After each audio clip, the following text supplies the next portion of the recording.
Round 1. Fight! What's up YouTube, Dow here from Zephyr Wargames, bringing you the second of our Sacred Beast matchups, and this time I'm up against Dino Nems. A little bit different from Dino Barrier Statue, and I think if it was Barrier Statue then Sacred Beast would fall apart because they do special summon all their cards, so there'd be no way around it. Anyway, I start off with activating the gates, get the Dark Beckoning. Got full combo, so I've got Dark Beckoning, summon Chaos Beast, or Chaos Summoning, turn Dark Beckoning into Almirage, then use the Gates effect to discard the Dark Beckoning or Dark Summoning Beast to revive Dark Summoning Beast, because I had a valid target engrave already. And then from here, you can trigger off and get 2 Sacred Beasts on board with Fallen Paradise, so you're going to replenish your hand as well. So this is really cool. It can falter, like if they Ash or Imperm, you do start to...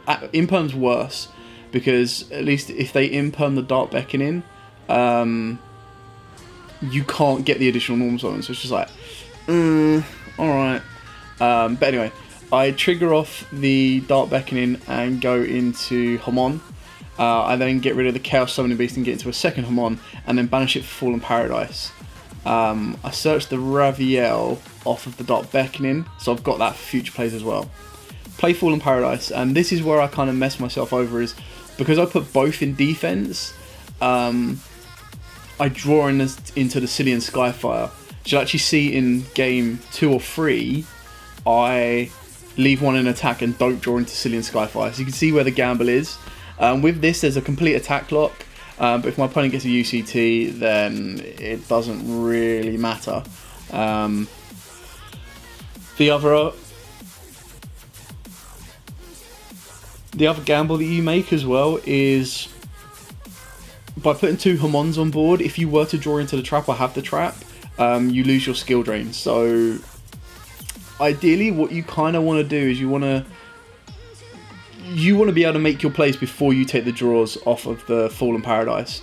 But if you can't, then it's up to you which risk you take of what you might draw. Now, obviously, I play more of the trap, so the chance of me drawing a trap is going to be higher. Anyway, in this scenario, the biggest thing I've got to worry about is miscellaneous, because the protection for the dinos would really, really hurt me. Because I need to try and stop the UCT hitting the board, because the second UCT hits the board, that's when my Sacred Beasts are massively vulnerable, because even though Fallen Paradise is like you can't target or destroy them by card effects, the second they're flipped face down, you can just send them with UCT. And that's exactly what Rob's going for. So he's got the UCT, but then he triggers Miscellaneous, and this is where I hit him with the Call by the Grave, and this really hurts his play, because if I hadn't have done this, he would have got a Jeweled Beast.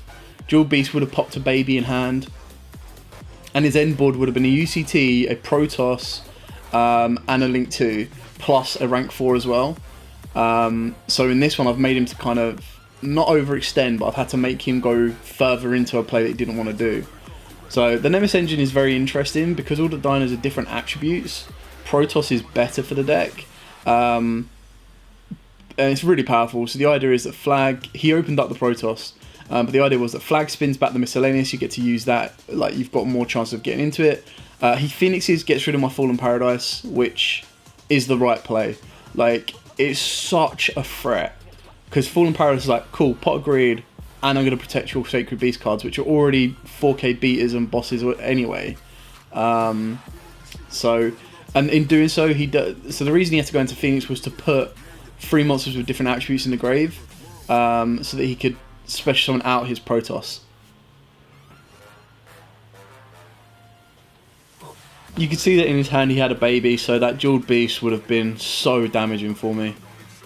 So luckily I did get to stop the Miscellaneous. But he brings out the Protoss. Protoss is going to use its effect to basically destroy both my Sacred Beasts, because they are both light. And I'm going to have to respond by using Almirage to protect one of them, because otherwise I'm just going to take 25 plus 19 to the face. So kind of can't let that happen. So I'll keep one of my Sacred Beast Hamons alive. I top deck into another Gates, or I think I had the Gates from the last turn. And then like Donald was like, oh yeah, this is why you run free Hamon. I was like, no, you don't run free Hamon, come on. I can understand it. If you want to go Hamon Turbo, definitely. So I've got the Dark Beckoning Beast, which is nice. That then searches me out the Chaos Summoning Beast. Now, I think I've got Ravio in hand. I can't remember off the top of my head if I banished it or not. But, I mean, there's no real threat on the board to me right now. As long as I don't special summon any lights, I'm fine. And I'm pretty much going to work with darks right now. So I'll turn the Chaos Summoning Beast into the Link Rebo to get into the Fallen Paradise so that I can draw 2. It's a bit of a risk. I think I had the Ravio in hand and I was just like, alright, boom. Activating Gates to ditch to bring back a Dark Summoning Beast, I believe. Yeah. Alright, let's start beckoning. I think I banished the Beast to search Ravio or Hamon last turn. Swing Hamon into attack. This is a misplay on my behalf. I think this could have been... I think I took the risk on the Fallen Paradise to draw 2 rather than getting another Sacred Beast on board. So that's my mistake on that one. I mean, Hamon's going to be able to deal with the Protoss easy. Phoenix is not a threat to me right now, to be totally honest. I haven't got my full extra deck, which is another issue, because otherwise I would turn the beasts into a Link 2, which would have helped massively, but I kind of messed that one up as well. Take out the Protoss for a total of 25 damage, because I do 15 on the attack and then 1000 burn. And then pass over. Now, I know he's got a UCT in hand, so that's the issue. I've got to try and stop him getting 2 dinos to the grave. It might have been in his better interest, rather than going for Protoss, to go for UCT in turn 1. I activate Link Reaver so I don't take any damage.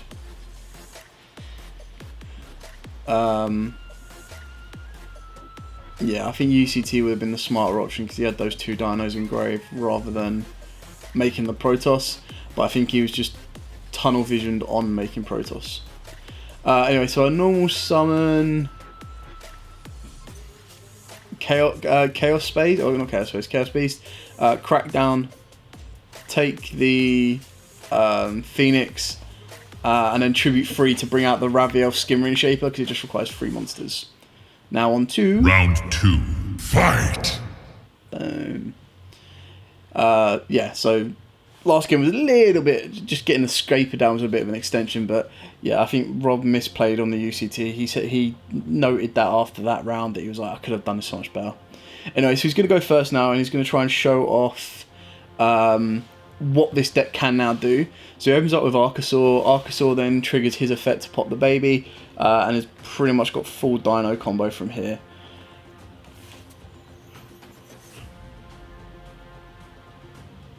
I mean, I absolutely love Dinos. I think they're so powerful. I'm not a fan of Archosaur, but I understand why people use it and why it is considered good. But that might just be because I'm stuck in my ways of True King version. I just really like the True King version. I just think Lithosagan pop 2 babies, even though it requires that extra card, it's just so much more powerful. Like, pull apart my opponent's extra. I know it's a little bit more difficult nowadays, because so many people are playing with, like, freeze of particular cards. So, yeah. It's definitely like an interesting route or what you decide to go with. But, yeah, I get it. I think the Wing Beast kind of combo of pure lockdown is better. I just like VFD. I think VFD's... It's a horrible card, like, now that it's so easy to make, but when it was only, like, playable in certain decks, then it wasn't so bad. Now it's just like, yeah, every deck could technically play it if they wanted to. One of the other combos that Rob tries to do in this is you make Crocosaur with 4 materials to draw 3 cards. probably a bit of an overextension for no reason, but it's just a fun little thing you can do. So you use like flag plus a baby plus Dracaelio plus a level 4 Dino, and it's just like boom. What's also cool about this deck is it can make VFD with Protoss. So you use you can use the Reaperdonkus to turn the VFD into any attribute you want, and then declare Protoss. And then so technically it means Protoss can destroy darks without killing VFD, which is quite nice. But he got the pill, so he's got UCT plus Lagia plus a Reaperdonkus. Reaperdonkus isn't much of a threat to me, but UCT and Lagia certainly are.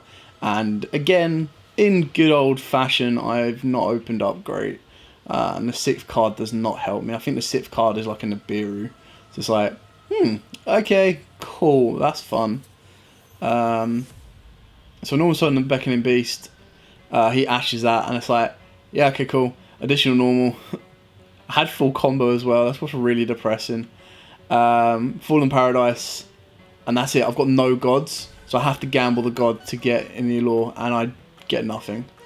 I think it's like Nibiru and Call by the Grave. I was like, yay, thank you. And then all I can do is turn like, probably do Almirage and Link Karibo just so I don't get flipped face down. But other than that, they're both 0/0s that are going to get a massive smash to the face. So I managed to get another Fallen Paradise just to deck Finn, but not good. I think one of them is the Uriah trap, and the other one is something else. So yeah, this is gonna suck. I'm gonna take so much damage to the face. It's crazy.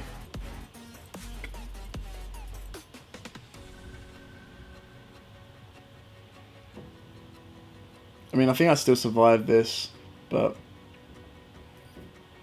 I think he looks like he's got a petite Periodon in his hand. So that's not what you want to see. I could be wrong. It could be something else. But if he could get more on board, it would be game. Reaperdonkus is going into Link Karibo. I trigger Link Karibo so I don't take any damage. But then UCT 35 and then 24 straight off of the Lagia. It's just like, yeah, I've got nothing. Absolutely nothing. That lore killed me as well. The Nibiru was too late, so it was like, yeah. And I'm pretty sure it's just like, I don't even know what I'm doing right now. I think I'm just trying to hold out. I've got nothing to banish from the graveyard, and it is literally just enter scoop phase. I couldn't do anything. Final round. Fight! Anyway, I get to go first, so I'm now back in my element. This one's actually pretty nuts. So, I think I lured and I've banished one. So, sorry, a little bit late on that one. I get ashed on my Dark Beckoning. I Call by the Grave it. Yes! That's what you always want to do. Get the gates, activate the gates. I think I've got the Chaos Beast in my hand, Chaos Summoning. So I get the Dark Summoning Beast. Yeah, got the additional normal of the Chaos Beast, so I've got full combo. And this is where I do the combo where I leave a Hamon in attack and don't draw into Cillian Skyfire, and it's just like, God, that's my luck, innit? When you do, you don't. Discard the Beckoning Beast off of gates to revive it. Trigger that off to bring out Hamon in attack this time. And then Sacred Beast banish to search out Hamon. And then trigger that off for the second Hamon. Now again, this is really weird for dinos because the lock attack, or the attack lock, is of no threat to them if they get a UCT. They just go UCT, and off you go. So anyway, Fallen Paradise, draw 2, nice. Allure, draw 2 more and banish 1. There's my Raviel, which is kind of fine. That's why you play 2 of him. And Allure again. I think that's a Dark Summoning, no, Dark Beckoning Beast. And I didn't get the Cillian Skyfire. After all that digging, I didn't even get it.